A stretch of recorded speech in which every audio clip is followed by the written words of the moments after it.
Bonjour à tous, bienvenue sur notre chaîne d'information numérique. Comment résoudre les écouteurs non détectés sur votre Samsung Galaxy Z Flip 7?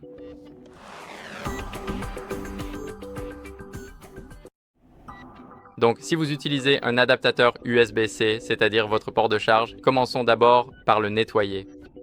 En gros, la poussière peut bloquer de nombreuses connexions, donc vous devez vous assurer que votre port de charge est propre. Ensuite, après l'avoir nettoyé, maintenez le bouton d'alimentation enfoncé, puis cliquez sur Redémarrer pour relancer votre appareil et ainsi rafraîchir tout le système. Je vous retrouve donc une fois que le téléphone aura redémarré.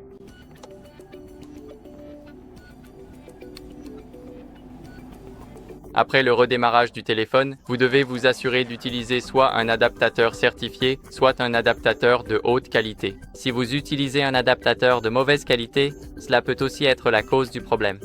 Vous pouvez également essayer une autre paire d'écouteurs pour vérifier si le problème vient de l'adaptateur ou de vos écouteurs. Pour les écouteurs Bluetooth, ce que vous pouvez faire, c'est redémarrer le Bluetooth. Ouvrez donc les paramètres. Ici, allez dans Connexion et sélectionnez Bluetooth. Assurez-vous ici que votre Bluetooth est activé. Laissez-le activer pendant un moment, puis après quelques secondes, désactivez-le et réactivez-le. Si votre appareil est déjà connecté, c'est-à-dire vos écouteurs, vous pouvez les oublier puis simplement les appairer à nouveau. Pour l'étape suivante, assurez-vous que vos écouteurs sont complètement chargés afin d'éviter toute situation où ils seraient totalement déchargés et inutilisables. Ce que vous pouvez faire maintenant, c'est éviter les interférences avec le Wi-Fi ou d'autres appareils. Cela signifie qu'un autre appareil peut être connecté à vos écouteurs, et c'est pour cela que le vôtre ne parvient pas à s'y connecter ou même à les détecter. Ce que vous pouvez faire également, c'est réinitialiser les paramètres réseau et Bluetooth. Allez donc dans les paramètres maintenant. Ici, il faut faire défiler un peu vers le bas jusqu'à ce que vous voyez Gestion globale.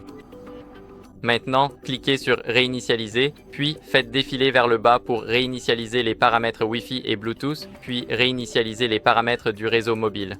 Vous pouvez en fait réinitialiser tous les paramètres en une seule fois et vous perdrez tout sauf vos données personnelles. Par exemple, vous perdrez tous les réglages que vous avez modifiés sur le téléphone.